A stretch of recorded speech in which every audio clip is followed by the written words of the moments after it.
headlines. Uluhan sa itong mga balita mga kasama, 21 ka mga cash assistance. 21 ka sobre sa tag 15 mil ka pesos. Ipang distribute na sa DYHP alang sa 21 ka mga nakalas. Out of 75 na nakalas sa linog. Niatong September 30, giklaim personal sa ilang mga kabanay diri sa DYHP and IFM Broadcast Center karong hapon. Konseho sa syudad sa Sugbo ni kahinog dugang pondo alang sa City Hospitalization and Medicines Program kon CHAMP.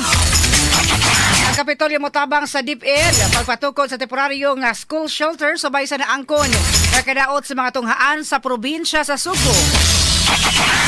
Mga nasunugan sa Barangay Labugon nakaduwat usab og tabang pinansyal. Mao kato mga headlines.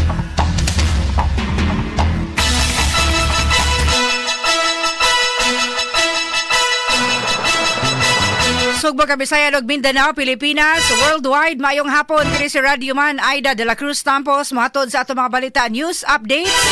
Adlaw karong Miyerkules mga kasama, Oktobre 15, 2025. Kumusta yung kahaponon karon?